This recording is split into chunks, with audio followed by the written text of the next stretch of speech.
तो उसको भेज दीजिएगा, मैं आपको समझा दूंगा। Okay sir. है ना, आप उसको मेरे ग्रुप पे व्हाट्सएप पे भेज दीजिएगा and I will explain you. Okay, ठीक है सर। चलिए ठीक है, surely you can send it. तो देखिए, so in last class we discussed about relation and today we are going to discuss about function. तो देखो बेटा, सबसे पहले हम लोग ये जानेंगे कि फंक्शन क्या होता है। इन 11th class also you have studied about the definition of function. So can you explain me? Someone can say me what is a function? Okay, what kind of relation is called a function? बताइए, can someone tell me what kind of relation we can consider a function? याद है?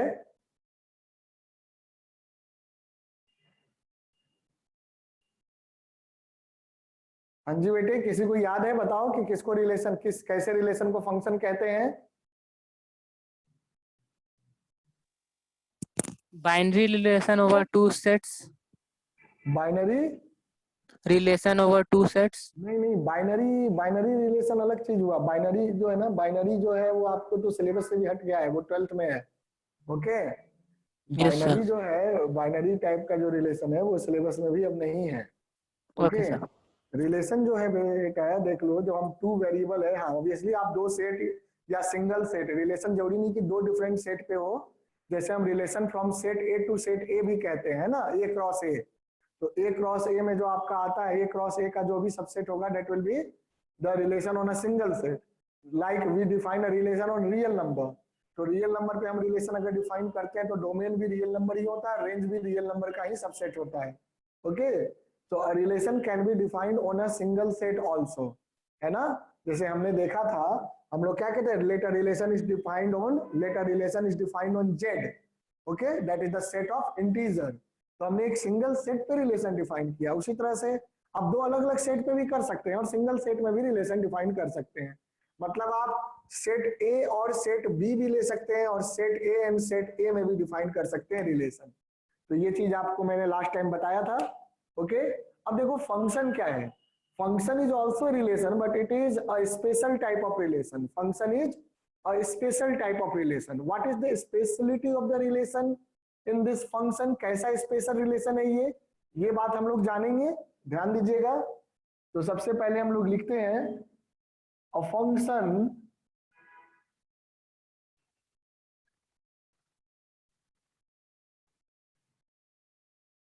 is a special type of a function is a special type of relation from set A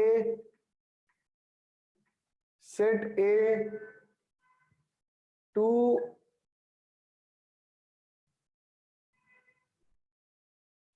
set B. A function is a special type of relation from set A to set B, है ना बेटा। Function जो है वो कैसा relation है? It is a special type of relation from set A to set B. Okay, a function is a special type of relation from set A to set B in which each element of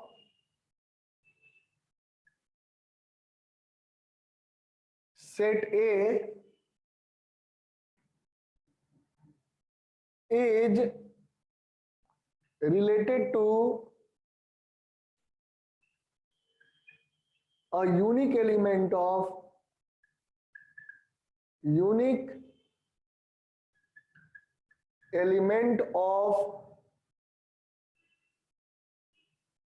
set B। Unique का मतलब क्या हुआ? One and only one. What do we mean by unique? Unique का मतलब होता है one and only one. So what is stated here? A function is a special type of relation. Function कैसा relation है बेटा? It is a special type of relation from set A to set B, है ना, in which each element of set A is related to a unique element of set B। Okay, अब इसको समझो, यहां पर ए और बी सेम सेट भी हो सकते हैं, है ना। तो set A to set A भी कह सकते हैं। ये बात ध्यान रखिएगा, जब हम रिलेशन ही डिफाइन करते हैं, तो जब रिलेशन हम दो सेट के बीच में डिफाइन करते हैं, so the two set can be same और the two set can be different हो सकते हैं ना। जैसे कि ए क्रॉस बी भी ले सकते हैं, ए क्रॉस ए भी ले सकते हैं। तो उसी तरह से जब आप फंक्शन डिफाइन कर रहे हैं, तो फंक्शन भी डिफाइन करते समय set A to set B जब हम डिफाइन कर रहे हैं, तो it can be possible that set B is also same as set A, है ना। पर हम उसको दो अलग अलग नाम जस्ट दिए हैं, तो सेम भी हो सकता है और दो डिफरेंट सेट भी हो सकते हैं। तो चलिए, अब जो ये डेफिनेशन हमने लिखा है, function is a special type of relation from set A to set B in which each element of set A is related to a unique element of set B, इसको समझते हैं। ओके, यहां पर एक और बात आप मेंशन कर लेंगे, here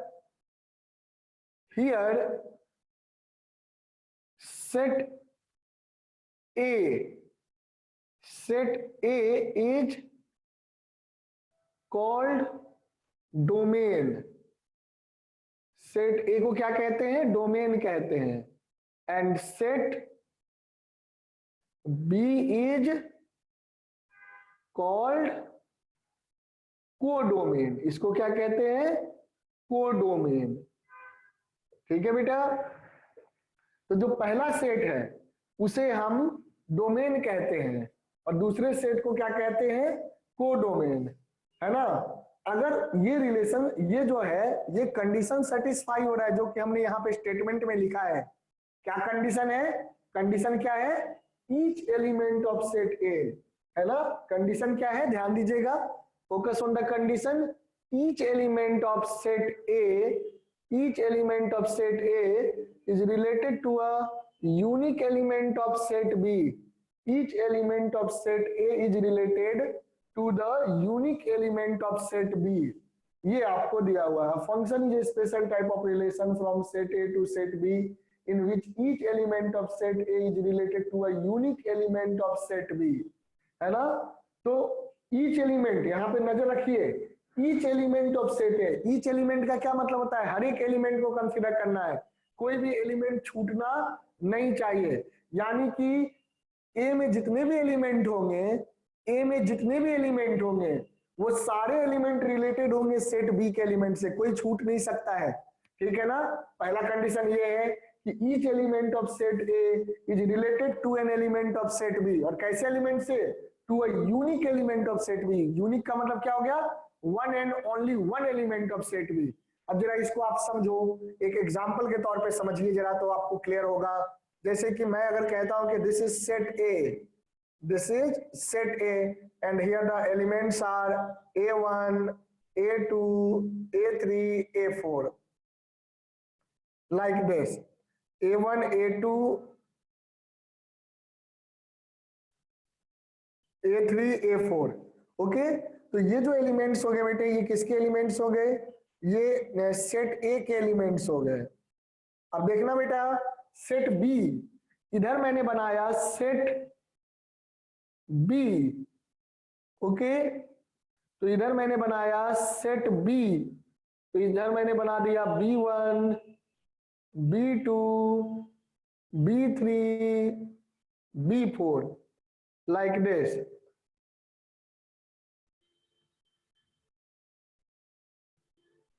B4, तो ये हमने बना दिया। ध्यान देना, तो आपके पास दो सेट है, एक सेट A और एक सेट B। तो क्या होगा? क्या कह रहा है? Each element of set A. Each element मतलब सेट ए में जितने भी एलिमेंट है, यहाँ पे 1 2 3 4 एलिमेंट है, तो ये चारों के चारों एलिमेंट जो होंगे वो सेट बी के किसी न किसी एलिमेंट से जरूर रिलेटेड होंगे। और कितने एलिमेंट से रिलेटेड होंगे? To a unique element in set B. यानी कि इस सेट का, ध्यान से देखिएगा, जो सेट ए है बेटा, सेट ए के अगर मैं किसी भी एलिमेंट को कंसीडर करूं, तो सेट ए का जो एक एलिमेंट होगा, सेट ए का जो एक पार्टिकुलर एलिमेंट होगा, वो सेट बी के सिर्फ और सिर्फ एक ही एलिमेंट से रिलेटेड होगा, दो एलिमेंट से रिलेटेड नहीं हो सकता, एक से ज्यादा एलिमेंट से रिलेटेड नहीं हो सकता, है ना। अगर एक से ज्यादा एलिमेंट से रिलेटेड होगा, ध्यान से सुनना, अगर एक से ज्यादा एलिमेंट से रिलेटेड होगा तो वैसा रिलेशन फंक्शन नहीं कहलाएगा, रिलेशन तो कहलाएगा पर फंक्शन नहीं कहलाएगा। तो क्या हो जाएगा, जैसे मान लो कि A1 जो है, A1 सपोज कर लो B1 से रिलेटेड है, A2 जो है हो सकता है कि B2 से रिलेटेड हो, A3 भी हो सकता है कि B2 से रिलेटेड हो, A4 जो है हो सकता है B3 से रिलेटेड हो। तो ध्यान से देखना आप सभी कोई, ओके, फोकस करो, समझो इस कॉन्सेप्ट को। देखो क्या कह रहा है फिर चाहिए, each element of set A is related to a unique element of set B, यानी कि सेट ए का जो भी एलिमेंट होगा, each and every element of set A जो है वो किसी एक ईच एलिमेंट जो है वो unique element of set B से रिलेटेड होगा। यूनिक मतलब one and only one element of set B से रिलेटेड होगा। तो ध्यान से देखिए A1 को बताओ, देखो A1 किससे रिलेटेड है, दिख रहा है आप लोगों को, come on tell me, A1 किससे रिलेटेड है यहाँ पर, B1 B1 से रिलेटेड है। तो A1 कितने एलिमेंट से रिलेटेड है, 1 ओनली वन एलिमेंट से रिलेटेड, दैट इज B1 से, ठीक है ना। A2 किससे रिलेटेड है बेटा, B2 B2 से, तो A2 कितने एलिमेंट से रिलेटेड है, 1 1। A3 किससे रिलेटेड है, B2 B2। A3 कितने एलिमेंट से रिलेटेड है, 1 1, सिर्फ B2 से रिलेटेड है। A4 किससे रिलेटेड है, B3 B3, यानी कि A4 भी जो है सिर्फ वन ही एलिमेंट से रिलेटेड है ना। तो अब देख लो जो कंडीशन है वो सेटिस्फाई हो रहा है ना मेरा बच्चा, ईच एलिमेंट ऑफ सेट ए, यानी कि सेट ए का एक भी एलिमेंट नहीं बचा, each element of set A is related to a unique element in set B, unique का मतलब one and only one element से रिलेटेड होगा। तो देखो A1 is related to one and only one element in set B and that is B1. A2 is also related. A2 is also related to one and only one element. A2 is also related to one and only one element of set B and that is B2. Similarly, A3 is also related to one and only one element of set B and that is again B2. Okay, and A4 is related to one and only one element in set B and that element is B3. तो आपने क्या देखा कि set ए के जितने भी element है वो सिर्फ और सिर्फ एक ही एलिमेंट ऑफ सेट बी से रिलेटेड है, one and only one element of set B से रिलेटेड है ना, एक से ज्यादा एलिमेंट से रिलेटेड नहीं है ना। लेकिन देखो सेट बी पे कोई कंडीशन नहीं लगा है, सेट बी में एक ऐसा एलिमेंट है, देखो B4 एक ऐसा एलिमेंट है जो कि सेट ए के किसी भी एलिमेंट से रिलेटेड नहीं है, तो ऐसा हो सकता है फंक्शन में, है ना, ऐसा होने की संभावना है। फिर ये देखो सेट बी का एक एलिमेंट, B2 पे ध्यान दीजिए, let us focus on B2, set B का एक ऐसा भी एलिमेंट है जो कि सेट ए के दो एलिमेंट से रिलेटेड है, दैट इज A2 और A3 से रिलेटेड है। तो देखो सेट बी पे तो कोई आपका रिस्ट्रिक्शन लगाया ही नहीं गया है डेफिनेशन ऑफ फंक्शन में, क्या कह रहा है कि in which each element of set a की बात कर रहा है, is related to a unique element of set B, और सेट बी के बारे में कुछ नहीं कहा गया है कि सेट बी में क्या सारे एलिमेंट सेट ए से रिलेटेड होंगे, कोई जरूरी नहीं है ना। क्या सेट बी का कोई एलिमेंट एक से ज्यादा एलिमेंट से रिलेटेड हो सकता है, कोई प्रॉब्लम नहीं है। क्या सेट बी में कोई ऐसा एक एलिमेंट हो सकता है जो सेट ए के किसी भी एलिमेंट से रिलेटेड ना हो, तो ये भी होने की संभावना है ना बेटा। Then such a relation, this type of relation is called function. So what you can say here, we say that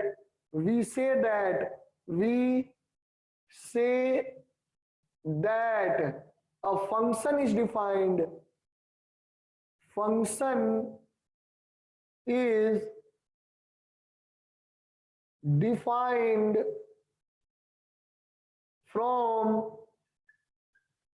set A to set B, written as बेटा फंक्शन अगर सेट ए से सेट बी में हमने define किया है, ध्यान से सुनना, अगर हमने सेट ए से सेट बी में फंक्शन बेटे डिफाइन किया है तो how it can be written as F such that A to B, है ना, F such that A to B, इसको क्या पढ़ते हैं? How do you read it? You read it F such that A to B को आप कैसे read करते हैं? It is read as function is defined. Function is defined from set A to set B. इस तरीके से इसको पढ़ा जाता है बेटा। और इसका जो है यहां पर डोमेन कौन हो जाएगा? डोमेन जो हो जाएगा दैट इज सेट ए, और को डोमेन क्या हो जाएगा? को डोमेन जो हो जाएगा, codomain will be set B.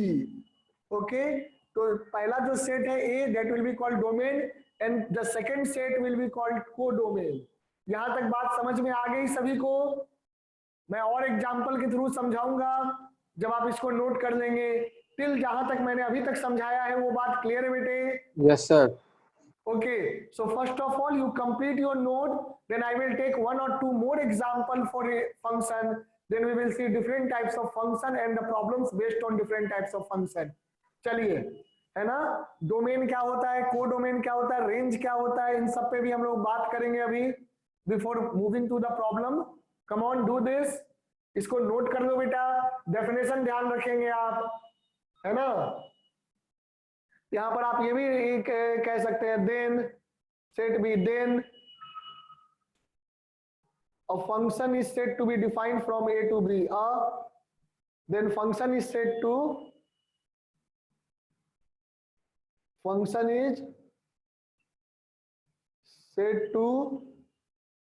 be defined from set A to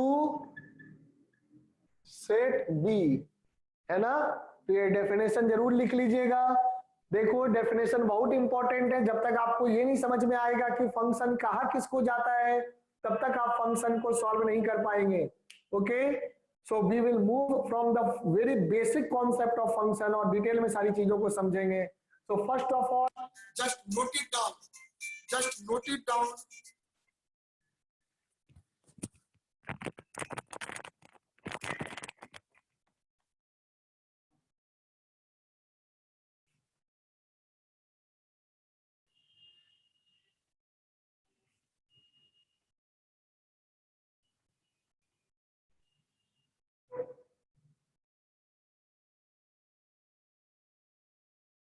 बोलो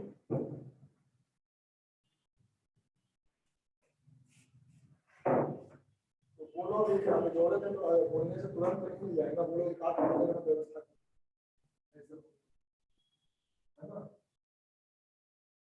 बोल मुझे देखें एक हफ्ते के अंदर अब ऐसे तो नहीं अभी बोली तो अभी तुरंत मिल पाता है ना? नहीं तो प्रॉब्लम है तो अभी किसी तरह अचानक प्रॉब्लम आ जाएगा और आपके 12 बजे तक कॉल करेगा तो मतलब ये उसको बोलो पैसा दे देंगे, चपाती, ठीक है? अब निकालना पड़ेगा, पैसा आएगा तो ना ठीक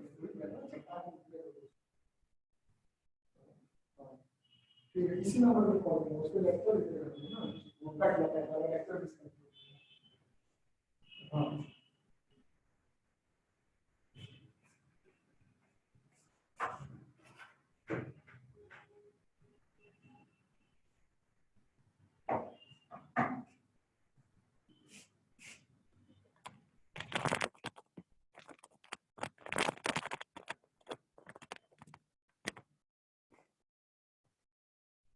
हो गया बेटा? Noted down? Yes, sir. Okay, चलिए आगे बढ़ते हैं। So is the definition clear? Definition is clear to everyone? Yes, sir. Definition is clear? Okay, चलो ठीक है, इसको अच्छे से याद कर लेना। अब हम लोग आगे बढ़ते हैं। डोमेन और को डोमेन समझ रहे हैं? पहला वाला सेट, फर्स्ट सेट जो होता है दैट इज कॉल्ड डोमेन, और दूसरा सेट जो है इंटायर सेट का नाम क्या होता है? को डोमेन, है ना? अब यहाँ देखो रेंज क्या है।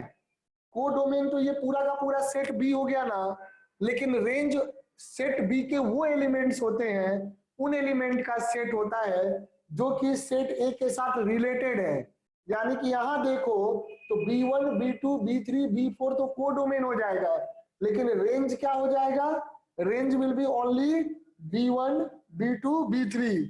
सो B1 B2 B3 जो होगा बेटे वो क्या होगा? That will be the range. तो ये बात समझ में आ रहा है? तो range is the set of all those elements of codomain which are related to at least one element of set A, जिसका कम से कम एक एलिमेंट से रिलेशन हो, which is related to set A, ऐसे भी कह सकते हैं। that will be considered in range।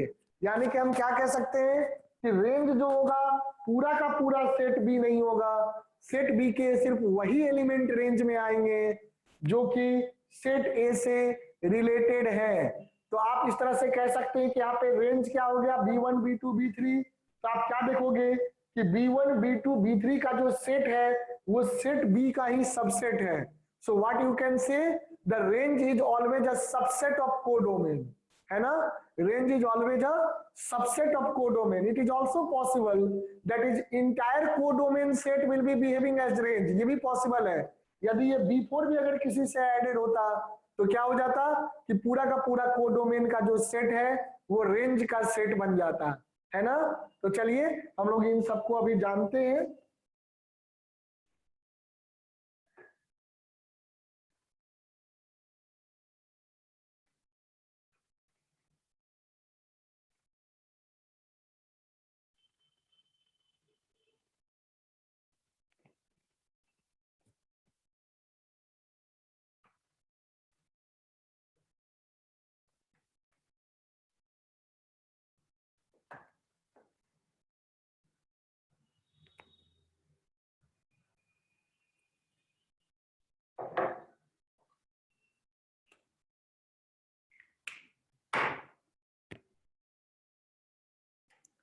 देखना बेटा,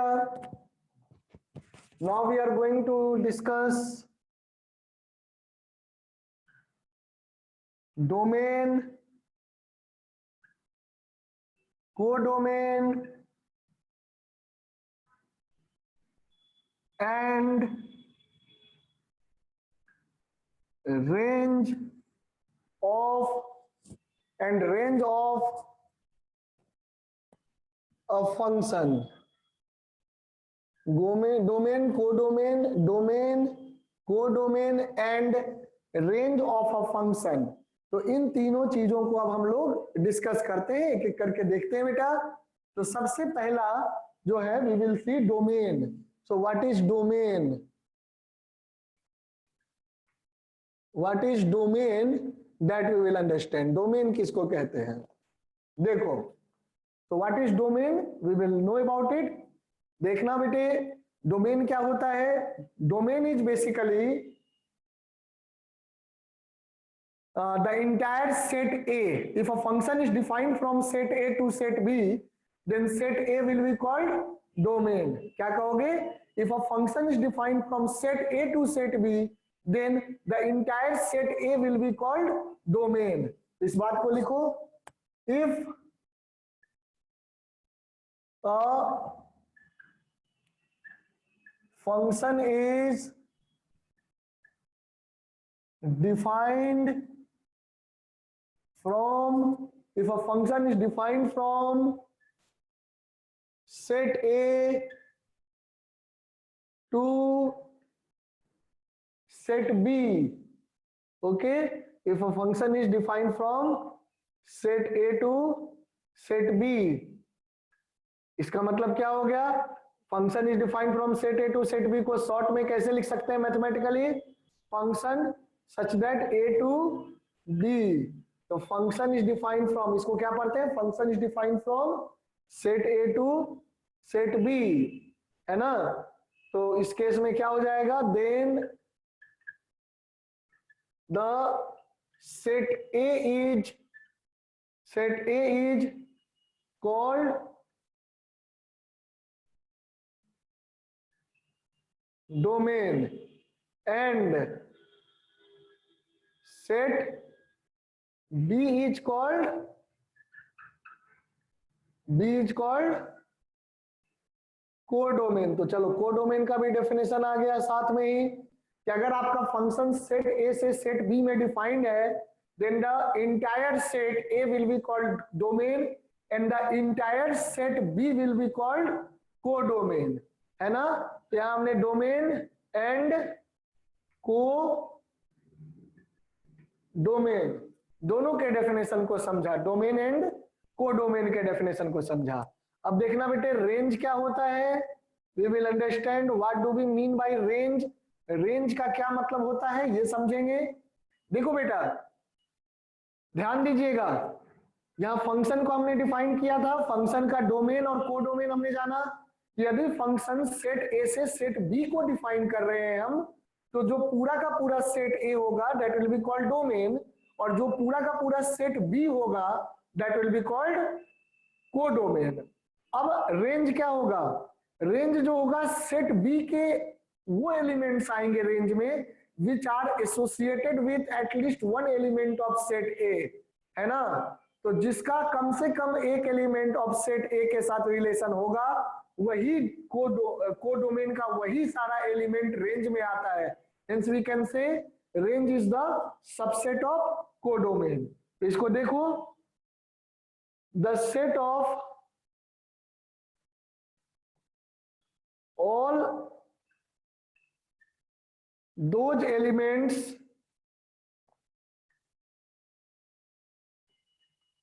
of set B, set B का मतलब कोडोमेन, सेट बी बोले तो मतलब क्या हुआ बेटा, कोडोमेन। तो the set of all those elements of set B, the set of all those elements of set B which have at least one pre-image। अब ये प्री इमेज वर्ड नया मैंने इंट्रोड्यूस किया है, समझाऊंगा क्या होता है। One pre image in set A is called range. तो उसे क्या कहेंगे, रेंज कहेंगे, it's called range. Hence we can say that hence range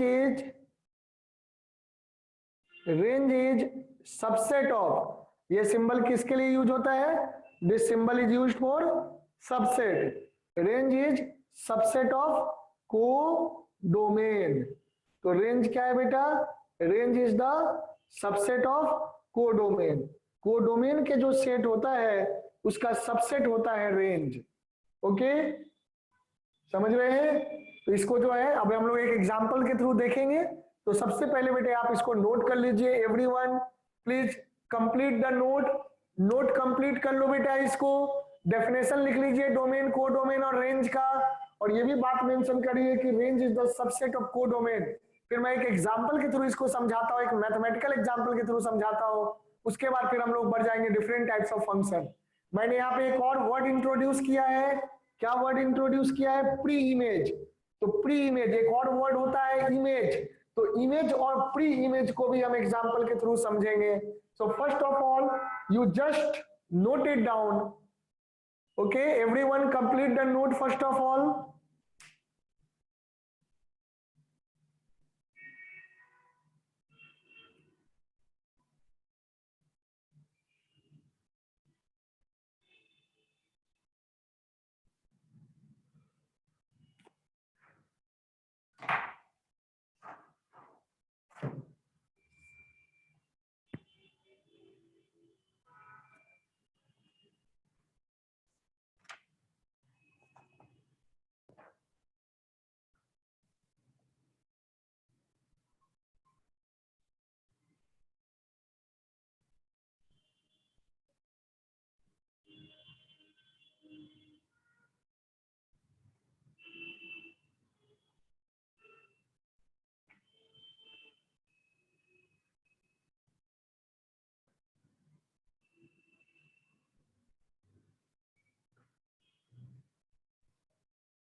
Okay, so is it complete?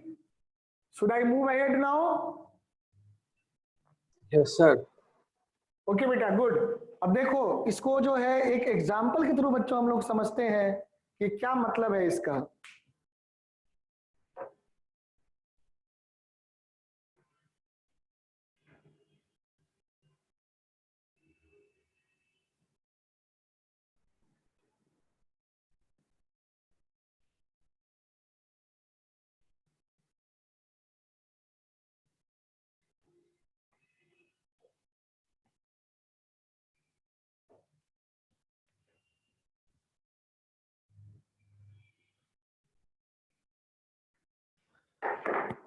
देखो, इन शॉर्ट हमने जो है क्या कहा था कि if a function is defined from A to B,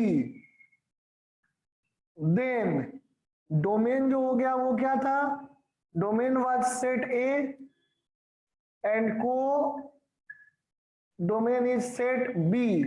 ये हमने पढ़ा। अब फिर हमने रेंज के लिए क्या पढ़ा, रेंज के बारे में हमने पढ़ा कि the set of all those elements of set B, यानी कि को डोमेन के वो सारे एलिमेंट जिसका कम से कम एक प्री इमेज है, प्री इमेज मतलब जो रिलेटेड होगा एक एलिमेंट से, है ना, in set A is called range. तो चलिए, this is the mathematical language that we have used here. तो जो हमने पहले जो एक सिंपल सा एग्जांपल लिया था सेट ए और सेट बी वाला, उसी को देखते हैं, है ना। उसके बाद मैथमेटिकल एग्जांपल देखेंगे। सेट ए, जैसे हमने क्या लिखा था, A1 A2 A3 A4। और बेटा सेट बी में हमने क्या लिखा था, सेट बी में हमने लिखा था B1 B2 B3 B4। तो हमने देखा कि A1 B1 से रिलेटेड है, A2 B2 से है, A3 भी B2 से रिलेटेड है और A4 B3 से रिलेटेड है। ओके, तो यहां पर इस जगह पर आप देखेंगे कि डोमेन क्या हो जाएगा मेरा बच्चा, डोमेन हो जाएगा, डोमेन जो हो जाएगा बेटे that will B A1 A2 A3 A4। तो ये जो सेट हो जाएगा ये डोमेन हो जाएगा। को डोमेन क्या हो जाएगा बेटे, को डोमेन, को डोमेन क्या हो जाएगा बेटा, को डोमेन हो जाएगा B1 B2 B3 and B4। और रेंज क्या हो जाएगा, what will be the range here, you can see range B1, B2, B3. very good। so range will be equal to only B1 B2 and B3, so this will be range। so now you can see this is range। तो यहाँ domain मेरा बेटा क्या हो गया, domain was equal to entire set A and codomain was entire set B and the range is B1 B2 B3, you can see। अब देखो codomain क्या है, B1 B2 B3 B4 का सेट और रेंज है B1 B2 B3। इसका मतलब हुआ कि देखो B1 B2 B3 तो कोडोमेन के ही एलिमेंट्स में से है। That's why you can say, what you can say, you can say the range is the subset of codomain। So I think this concept is clear to you why I am saying that range is the subset of codomain। Now we will take a mathematical example। I will give you a mathematical example of the relation। Okay, ध्यान दीजिएगा।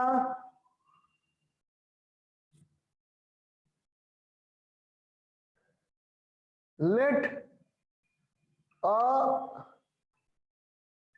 relation is defined as R such that from Z to Z, okay, R such that from Z to Z, Z क्या है बेटा, Z is the set of, Z is here, Z is the set of all integer। Z जो है हम integer के लिए करते हैं, R हम क्या कर रहे हैं, R is relation। So relation is defined as R Z to Z given by given by, and how this relation is given by, I will give you कि कैसे ये relation mentioned है बेटा. Just a minute.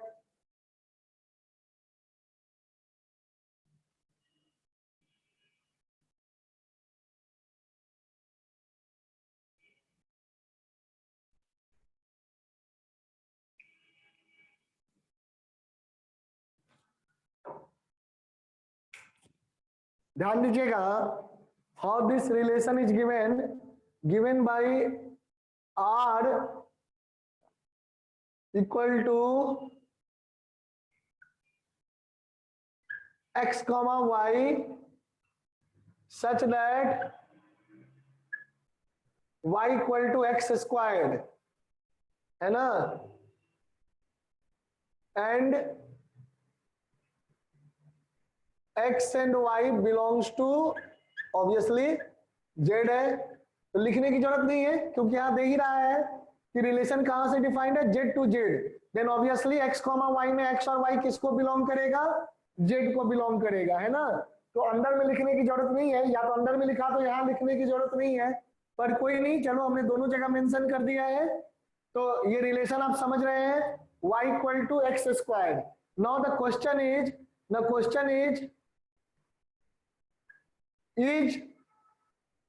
this relation a function or not. क्या ये relation एक function है या नहीं है. पहला पार्ट क्या कह रहा है, it is given that is this relation a function और नॉट. सेकेंड पार्ट कह रहा है डिफाइंड द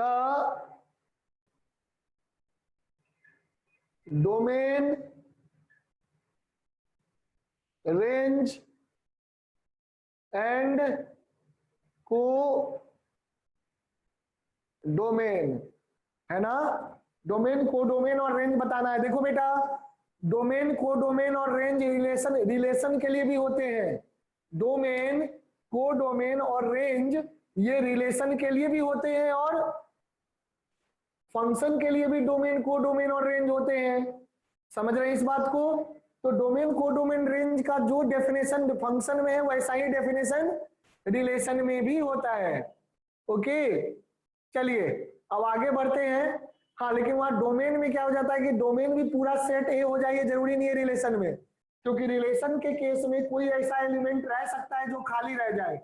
लेकिन क्या ये रिलेशन फंक्शन के कंडीशन को सेटिस्फाई कर रहा है. Please try it yourself. First of all I am giving you 5 minute time to analyse this question. So please analyse this question, apply your brain and try to think on it. करेंगे बेटा, सभी को attempt करना है, करोगे, try करना चाह रहे हो. Yes, sir. Okay, so just focus on the definition of the function. What is the meaning of a function? How a relation will be called a function? You also know that function is also a relation. It is a special type of relation. What we have written? A function is a special type of relation. लिखा था ना. तो यानी कि कोई relation function हो सकता है ना. ओके, यानी कि फंक्शन भी एक रिलेशन है, बट सारे रिलेशन फंक्शन नहीं होते. All relations are not function, but all functions can be said to be a relation. Now you have to decide whether this relation is a function or not. Okay, whether this relation is a function or not, you have to decide it. Try yourself first of all.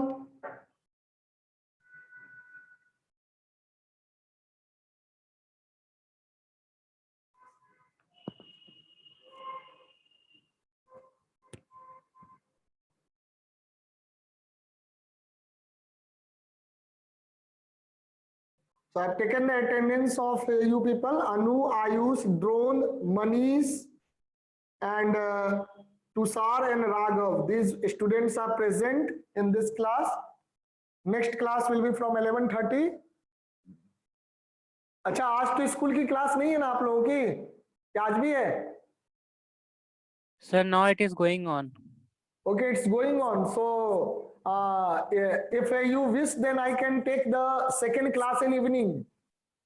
So from 12 o'clock or after that you can take. Evening I will take. Better I will Okay, shift the no, second yeah. class to evening. Okay. Yes, sir. So you Thank you. can attend. First of all, you do this class. Okay. After that, I will take the second class from evening. Yes, sir. Okay. No problem. Yeah. Yes, sir. If such thing comes, then you can inform me. Okay. You can inform me. You Yes, sir. inform me at least 1 to 2 hours before, so that I can properly plan it. Okay. Okay, sir. Okay, Okay, sir. no issue. But today just do this class. After that, the second class will be taken in evening. No issue. Okay, sir. Thank you. Okay, welcome. Just do this question now.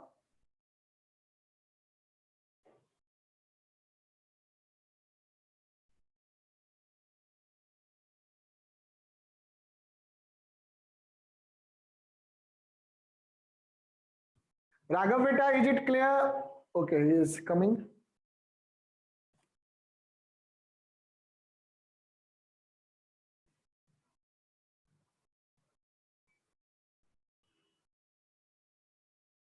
Raghav, Raghav, are you there? Yes, sir. So, is this concept of function clear to you? Yes, sir. So, please try this question, okay? It's written, let a relation is defined. So, relation is x comma y, where y equal to x square. Okay, you have to say whether this relation is a function or not. Please try to do it. Okay, sir. To find the domain range and codomain of this relation or function, whatever it is.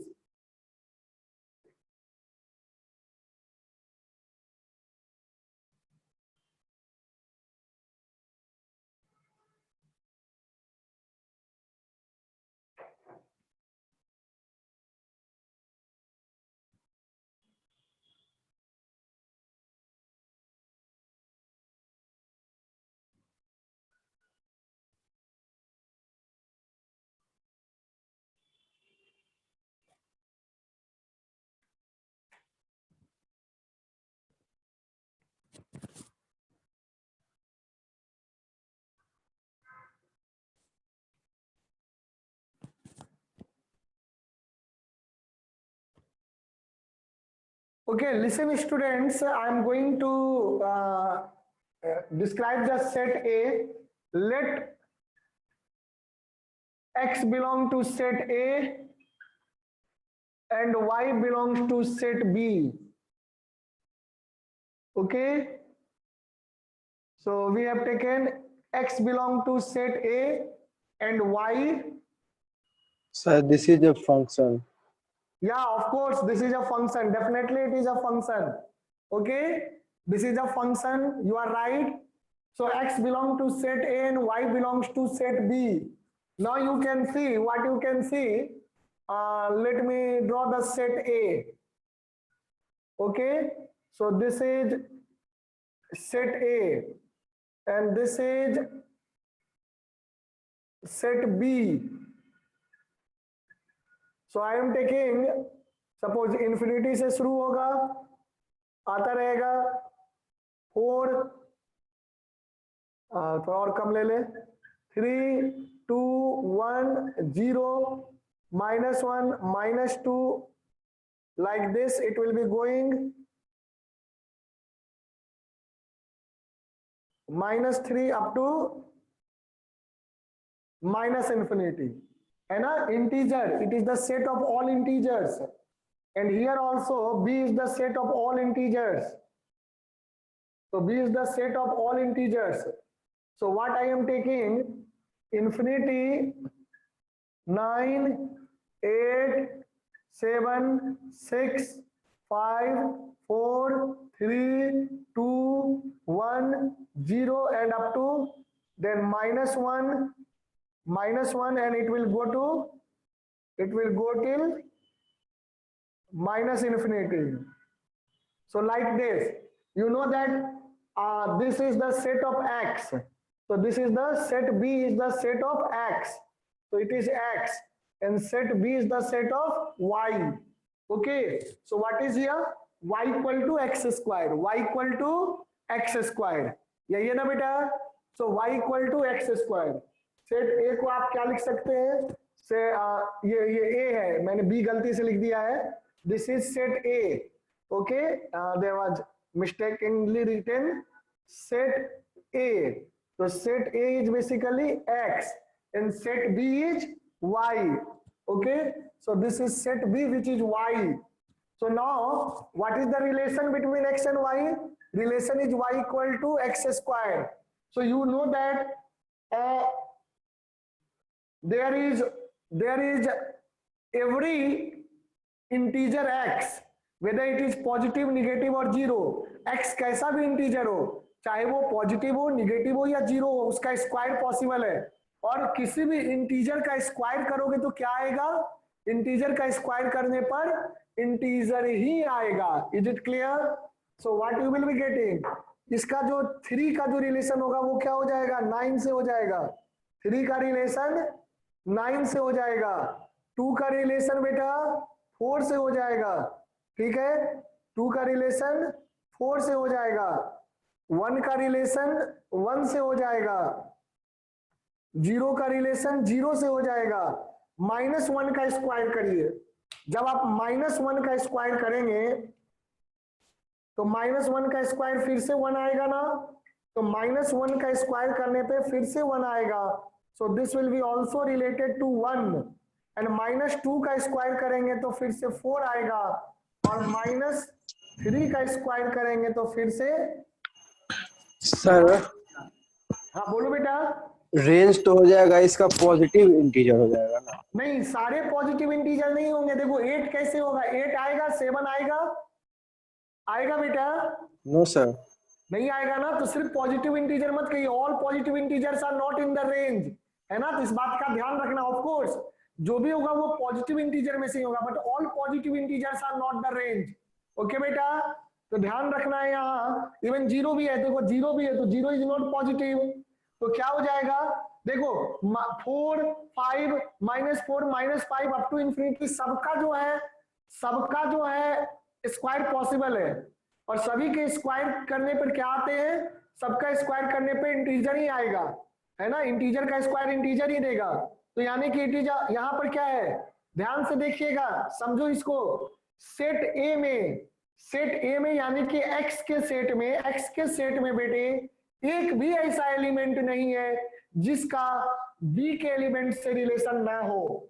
यानी कि condition satisfy हो रहा है। कौन सा condition? Each and every element of set A has a unique element in set B. देख लो, unique ही है।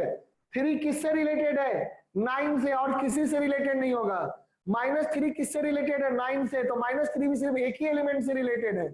तो सेट ए का कोई भी एलिमेंट एक एलिमेंट से ज्यादा एलिमेंट से रिलेटेड नहीं हो सकता है।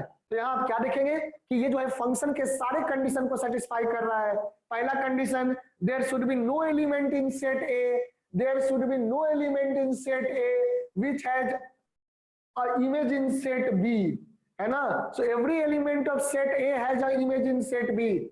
इमेज का मतलब जो ए बी से रिलेटेड होगा तो बी वाले को इमेज कहते हैं। जैसे 3 का इमेज क्या हुआ? समझो, यहाँ 3 का इमेज कौन होगा? Image of 3 is 9। तो अगर 9 3 का इमेज है, ध्यान से सुनना, मैंने इमेज ऑफ प्री इमेज बोला था। If 9 is the image of 3 then 3 is the pre image of 9। तो इमेज प्री इमेज क्लियर है? अब देखिए, तो यहाँ पे आप देख रहे हैं कि फंक्शन के सारे कंडीशन को सेटिस्फाई कर रहा है। So this relation is here, R is a function, R is a function, है ना? As it satisfied all the condition of the function. So here R is a function,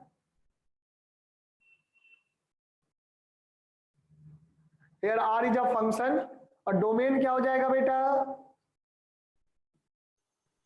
integer. Set ए पहला set domain होता है, तो entire set यानी कि Z will be the domain. Integer. Domain is equal to Z। ये बात समझ में आ रहा है? Yes sir. Codomain, the entire set B is called codomain. So codomain will be also Z, है ना? Codomain will be also Z.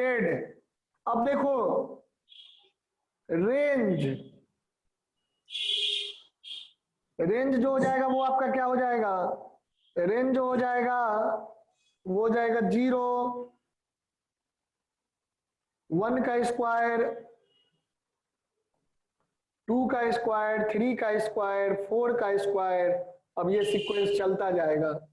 Okay, तो यानी कि 0 1 4 9 16 that will be your range. Clear है? समझ गए? क्लियर है सभी को बेटे? सर हाँ बोलो बेटा। सर सेट भी आप बोले वाई होता है। सेट बी, हाँ बी, बी यहाँ पे कौन हो गया? ये वाला बी हो गया, जिससे जिसमें फंक्शन डिफाइन कर दो, बी इज ऑल्सो जेड, तो बी जो है ये वाई हो गया। हाँ, तो sir y is equal to x square है। Y equal to x square है। हाँ, तो सेट बी में आपको सर ये वाई, ये कैपिटल वाई लिखा है मैंने, ये स्मॉल वाई लिखा है। अच्छा स्मॉल वाई का मतलब क्या हो गया? Small Y is an element of capital Y, ये सेट है और ये एक एलिमेंट है। Yes sir yes sir. समझा ना बेटा? तो वो आपका मैं कंफ्यूजन समझ गया। ये पूरा capital Y is the entire set and small Y is only those values of Y which are related to which will be taken by the y। Okay, यानी कि जो रेंज में आएगा वो है, स्मॉल y लिखा है ना, तो स्मॉल y यहाँ पे क्या होगा? x की वैल्यू रखने पे पता चलेगा ना। जब आप x को 1 रखेंगे या -1 रखेंगे तो स्मॉल y क्या आएगा? 1 आएगा।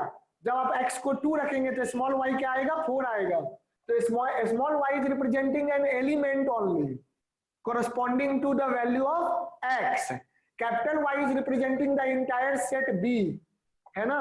तो Yes, सेट sir. B का मैंने नाम रख दिया है Y, क्योंकि ये यहाँ पे एलिमेंट का भी नाम हमने स्मॉल y रखा है, इसीलिए मैंने उसका नाम y रख दिया। तो आप नहीं भी लिखोगे y तो भी चलेगा, या आप सेट Sir. B इसको सिर्फ सेट y लिखो और इसको सेट कैपिटल X लिखो। ठीक है, तो कैपिटल X से मैं उन सारे एलिमेंट के सेट को रिप्रेजेंट कर रहा हूं, यानी कि स्मॉल x के सेट को रिप्रेजेंट कर रहा हूं, है ना? Yes, और sir. कैपिटल Y से उन सिर्फ स्मॉल y नहीं बल्कि सारे पूरे सेट को रिप्रेजेंट कर रहे हैं। और कैपिटल Y जो है, कैपिटल Y में से ही कुछ एलिमेंट है जो कि स्मॉल y की वैल्यू को लेंगे।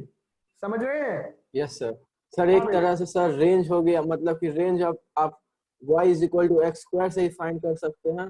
ऑफ कोर्स, y जो भी वैल्यूज, यानी कि the values of values taken by the y will be called range.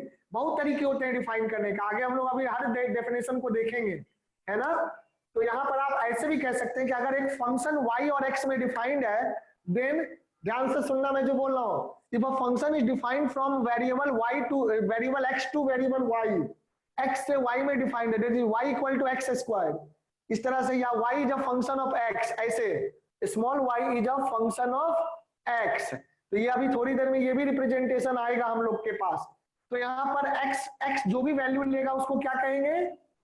Function of domain कहेंगे। उनके x जो भी वैल्यू लेगा उसके सेट को डोमेन कहेंगे, और y जो भी वैल्यू लेगा, उसके सेट को हम रेंज रेंज। कहेंगे। समझ रहे हैं? वो यस सर। चीज है। तो बिल्कुल आप सही बात कह रहे हैं कि whatever the values will be taken by y, only those will be considered as the elements of range. समझ में आया? Yes sir. चलो बहुत अच्छी बात है, तो इसको नोट कर लो बेटे, कंप्लीट दिस। अब मैं इसी एग्जांपल में स्लाइड चेंजिंग करूंगा और देखना ये रिलेशन फंक्शन नहीं रहेगा। पहले आप इसको नोट करिए फिर मैं समझाता हूं।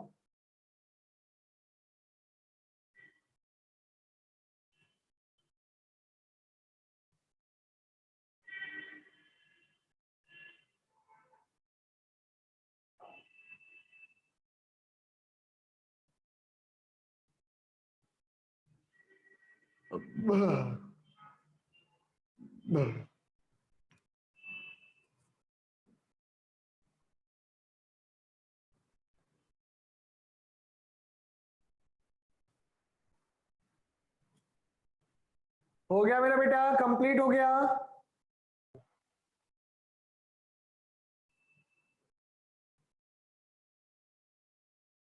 कंप्लीट हो गया बेटे। Yes sir. No sir. अच्छा करिए करिए जल्दी से, विद इन 1 मिनट कर लो बेटा, जल्दी जल्दी हाथ चलाओ। कोई क्वेरी हो तो पूछ भी सकते हो।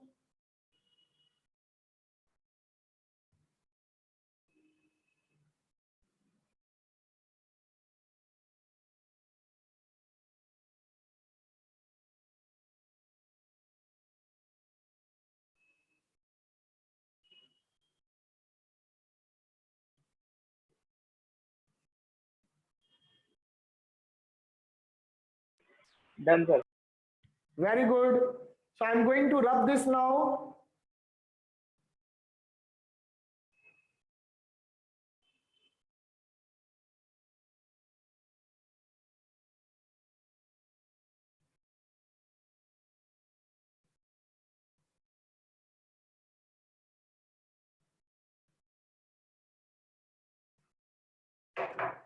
देखना बेटा, मैं इसी क्वेश्चन में स्लाइटली चेंज कर रहा हूं, ठीक है मेरे बच्चों, ध्यान दीजिएगा। मैं यहां लिख दे रहा हूं, ये z लिख दिया, यहां मैंने लिख दिया z plus. Okay, everyone just focus here, very small changing I am doing in this. Relation is defined from z to z plus. z plus का मतलब क्या है, सिर्फ पॉजिटिव इंटीजर आएंगे, जीरो भी नहीं आएगा उसमें, क्या आएगा, सिर्फ पॉजिटिव इंटीजर आएगा। तो यहां आपने रिलेशन कैसे डिफाइन किया है, z to z plus define किया है, इज इट क्लियर? यस तो जब आप z to z plus define किए हैं तो z क्या हो जाएगा, यहाँ z हो जाएगा आपका, z हो जाएगा माइनस इन्फिनिटी टू, है ना, ऐसे चलते जाइए, -3 -2 -1 0, है ना, सर 1 डायरेक्टली बोल सकते हैं ना, minus infinity to positive infinity. नहीं बोल सकते, क्योंकि -∞ टू +∞ लिखेंगे तो रियल नंबर पूरा रिप्रेजेंट हो जाएगा ना बेटा। अच्छा, यस सर। हमें सिर्फ इंटीग्रल वैल्यूज को रिप्रेजेंट करना है ना। हाँ यस सर। ओके, आप ऐसे ये सेट बिल्डर फॉर्म में बोल सकते हैं, है ना, कैसे बोल सकते हैं, x such that x belongs to z, है ना, and x is from -∞ to +∞। फिर इस तरह से बोल सकते हैं कि बता दिए कि z है, तब आप कह सकते हैं कि ये है ना। ओके, तो Yes, ये sir. लिख सकते हैं। हाँ, तो तरीका होता है लिखने का उस तरीके से। आपने ये भी बता दिया कि x belong to integer and x belongs to -∞ to +∞, यानी कि -∞ से +∞ के बीच में जितने इंटीजर है हम सबको ले रहे हैं। तो इस तरह से आप लिख सकते हैं। ओके, चलो, है ना, तो ये हो गया। और z प्लस क्या हो गया, अगर हम z प्लस की बात करें तो only positive integers, that is 1 2 3 4 5 like this till infinity, जो है वो आपका चलता जाएगा, है ना। तो वो चीज है। तो basically we will take like this. तो ये हमारे पास दो सेट हो गए। तो अगर मैं यहां पर देखूं तो जरा आप बनाकर देखिए सेट ए, यानी कि सेट ए को मैं देखूंगा, ए का मतलब कौन सा हो गया, एक्स कह लो, एक्स को कह लेते हैं कि एक्स क्या हो जाएगा, सेट ऑफ एक्स जो हो जाएगा that is again you can see यहां से -3 -2 -1 0 1 2 3, है ना, इधर पॉजिटिव ही रखते हैं, 3 2 1 -1 -2 -3 अप टू जो भी है सोन नीचे तक जाता रहेगा। और इधर जो है y का सेट ले लीजिए, let us take the set of y,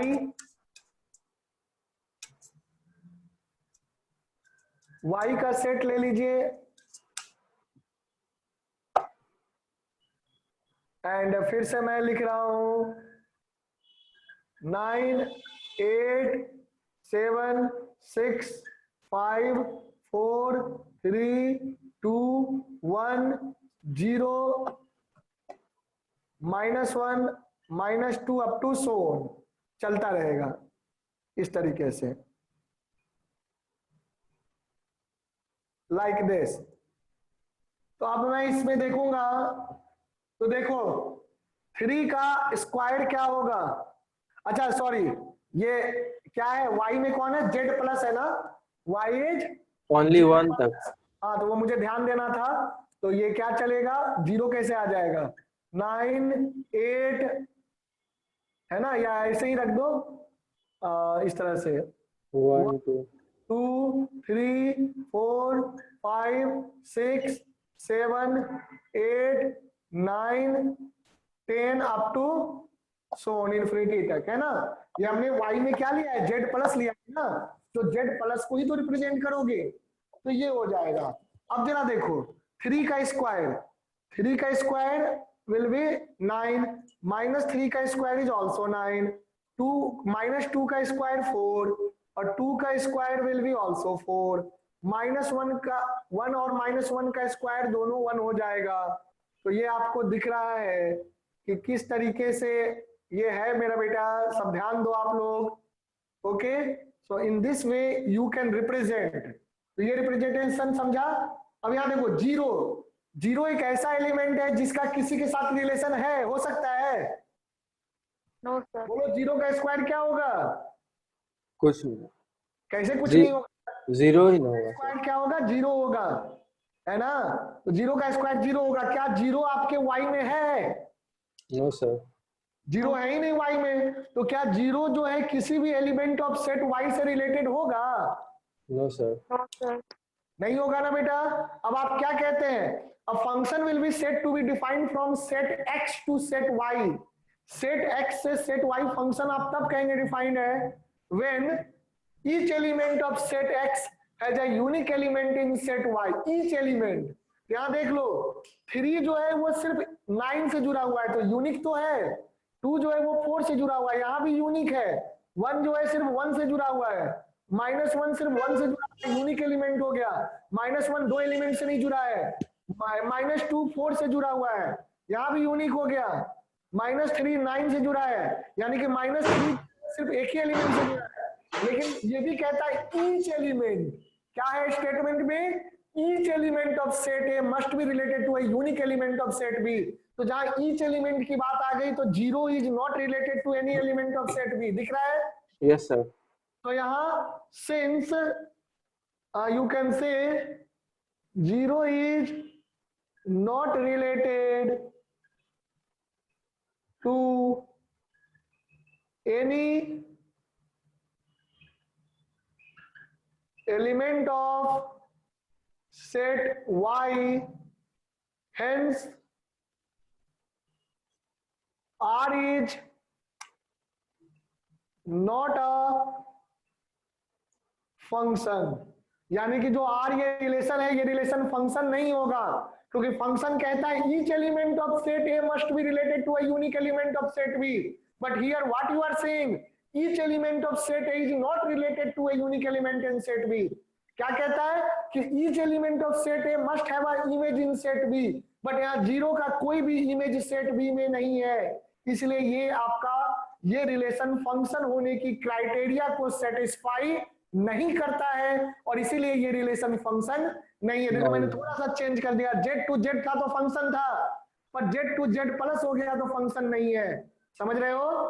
तो छोटी छोटी बारीकियों को ध्यान देना होगा क्वेश्चन में, वरना गलती हो सकती है। समझ गए? Yes sir.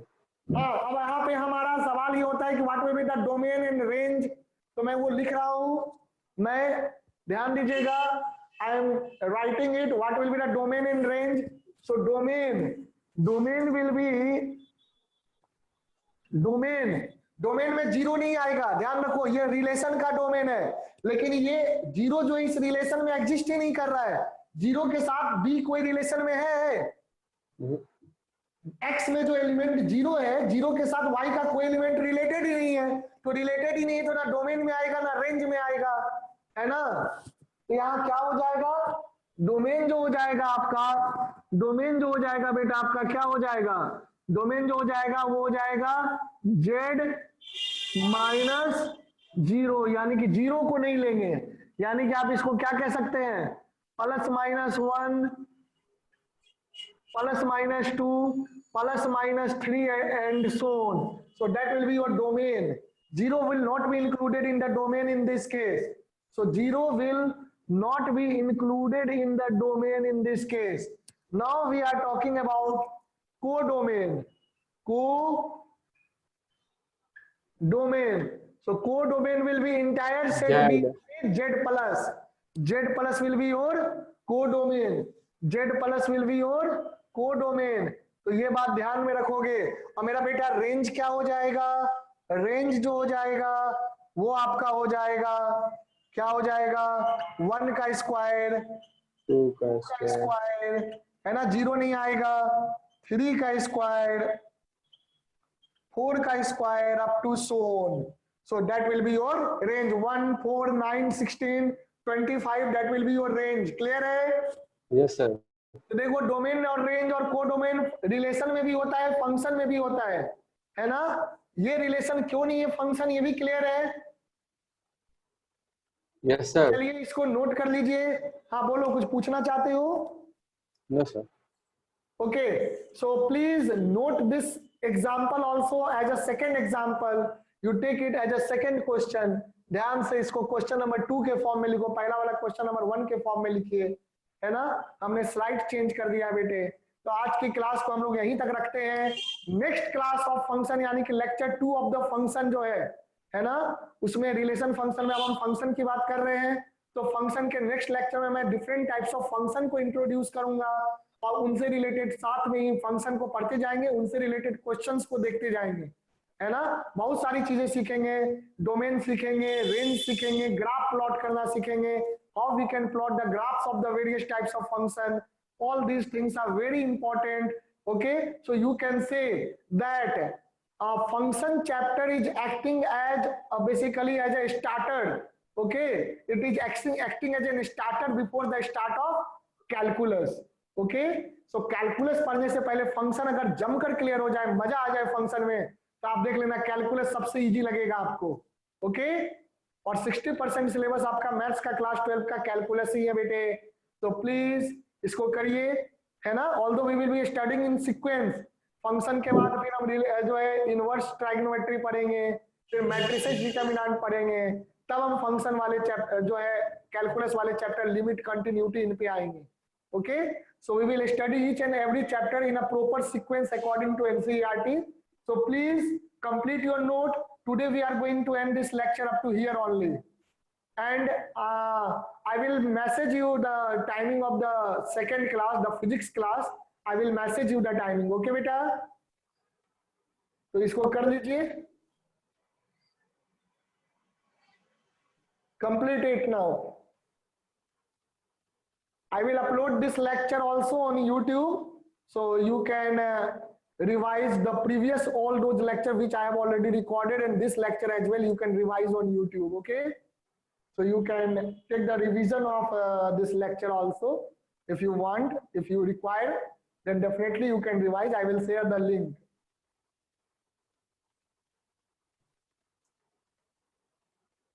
Is the notes completed?